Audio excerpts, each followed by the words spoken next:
आज हम बात करेंगे एशिया महाद्वीप के अंदर आने वाले 3 देश वियतनाम, मलेशिया और सिंगापुर के बारे में। तो सबसे पहले हम देखते हैं वियतनाम के बारे में। तो वियतनाम की जो राजधानी है वो हनोई है। वियतनाम जो है वो शीत युद्ध के समय 2 भागों में बट गया था। शीत युद्ध अमेरिका और रूस के बीच में लड़ा गया वो युद्ध जिसमें ये दोनों देश आपस में कभी नहीं लड़े, लेकिन बाकी सारी दुनिया को लड़के इन लोगों ने तबाह कर दिया। तो शीत युद्ध के समय जो वियतनाम है वो 2 भागों में बट गया। उत्तरी वियतनाम के जो लोग थे वो रूस और उसके समर्थी साम्यवादी देशों के पक्ष में चले गए, और दक्षिण वियतनाम के जो लोग थे वो अमेरिका और उसके मित्र राष्ट्रों के पक्ष में चले गए।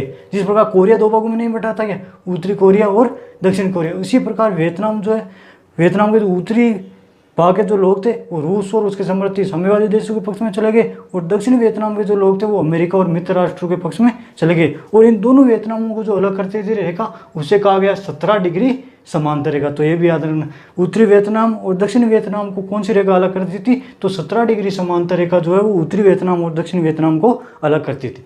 अब हम देखते हैं वियतनाम युद्ध के बारे में। तो वियतनाम युद्ध क्या था, तो उत्तरी वियतनाम और दक्षिणी वियतनाम के बीच ये लड़ा गया था।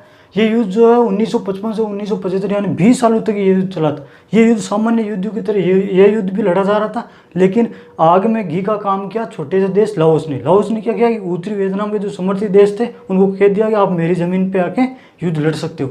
जैसे ही ये खबर अमेरिका को पता चली, अमेरिका पूरी तरह बौखला गया, और अमेरिका ने अपनी वायुसेना को आदेश दिया कि आप जाके जितने बम हो सके उतने लाओस और वियतनाम की धरती पर बरसो। कहा जाता है कि इन 20 सालों में अमेरिका ने कम से कम 27 से 28 करोड़ बम इन दोनों जगहों पे बरसाए। इस युद्ध में 30 लाख से ज़्यादा लोग मारे गए, जिसमें 30,000 जो है वो अमेरिकी सैनिक थे। फिर अमेरिका के तत्कालीन राष्ट्रपति, जिनका नाम था रिचर्ड निक्सन, वो जो है वो अमेरिका के लोगों और अंतर्राष्ट्रीय दबाव में आके अपनी सेना को वापस अमेरिका बुला लेते, और इस प्रकार से ये 20 सालों से चला रहा विध्वंस का जो युद्ध था उसकी समाप्ति होती। इस युद्ध के बाद वियतनाम के एक व्यक्ति थे जिनका नाम था हो ची मिन्ह, इनका याद रखना इंपॉर्टेंट आदमी है ये। हो ची मिन्ह ने इस युद्ध के बाद उत्तरी वियतनाम और दक्षिणी वियतनाम को वापस एकजुट करने में महत्वपूर्ण भूमिका निभाई थी। तो इस वियतनाम के बारे में और देखें तो वियतनाम के पास 2 द्वीप है, एक तो पार्सेल एक स्पेटल। इन दोनों द्वीपों पर जो है अभी भारतीय जो ऑयल कंपनी है ONGC वो यहाँ पे तेल निकालने का काम कर रही है। अब हम देखते हैं मलेशिया के बारे में। तो मलेशिया की जो राजधानी है वो पुत्रजया। मलेशिया की पहले राजधानी कुआलालंपुर थी, लेकिन अभी बदलकर इसको जो है वो पुत्रजया कर दिया गया है। मलेशिया जो है वो 13 राज्यों से मिलकर बना एक संघीय देश है। तो मलेशिया कितने राज्यों से मिलकर बना है, तो मलेशिया 13 राज्यों से मिलकर बना हुआ है। 1957 में ये इंग्लैंड से स्वतंत्र हुआ था। ये गोरे बहुत खतरनाक है भाई। हर दूसरे तीसरे देश में हम देख लेते हैं ये इंग्लैंड से इस साल में आज़ाद हुआ। ये गोरे बहुत खतरनाक है भाई साहब। तो 1957 में ये इंग्लैंड से स्वतंत्र हुआ था। मलेशिया 2 भागों में बटा हुआ है। तो मलेशिया जो है वो 2 भागों में बटा हुआ है। पश्चिमी जो मलेशिया है वो मलाया प्रायद्वीप पर स्थित है, और मलेशिया का जो पूर्वी भाग है वो बोर्नियो द्वीप पर स्थित है। मलेशिया का जो रबड़ उत्पादक में बड़ा देश है, यानी रबड़ मामले में मलेशिया पूरे विश्व में सबसे ज़्यादा रबड़ का उत्पादन करता है, और जो मलाया प्रायद्वीप है मलेशिया उस पर सबसे ज़्यादा रबड़ मलेशिया उत्पादित करता है। अब हम देखते हैं सिंगापुर के बारे में। तो सिंगापुर की जो राजधानी है वो सिंगापुर सिटी है। इस प्रकार सारे देशों की राजधानी होना तो अच्छा रहेगा।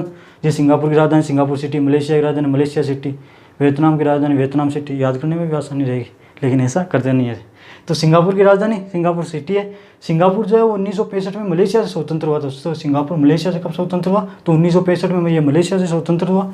सिंगापुर विश्व की 9वीं व एशिया की 5वीं सबसे बड़ी अर्थव्यवस्था, तो इंपॉर्टेंट वन। सिंगापुर जो है वो विश्व की 9वीं और एशिया की 5वीं सबसे बड़ी अर्थव्यवस्था है। इसकी अर्थव्यवस्था महत्वपूर्ण भूमिका रहती है पर्यटन और व्यापार की, क्योंकि इनका जो हम देखें तो पानी जो आता है वो मलेशिया से आता है, दूध फल और सब्जियां आती है न्यूजीलैंड से, दाल चावल आता है ऑस्ट्रेलिया से। लेकिन इनका जो व्यापार है जैसे इलेक्ट्रॉनिक्स में हो गया, रसायन में हो गया, या फिर आप सेवा क्षेत्र में देखो बैंकिंग में हो गया या होटल्स हो गए, इनसे ये काफ़ी पैसे कमा लेते हैं। तो सिंगापुर जो है वो विश्व की 9वीं और एशिया की 5वीं सबसे बड़ी अर्थव्यवस्था है। तो आई होप कि ये चीज़ें आपको समझ में आई होगी। अगले वीडियो में बात करेंगे एशिया के बाकी बचे देशों के बारे में। तब तक के लिए जय हिंद।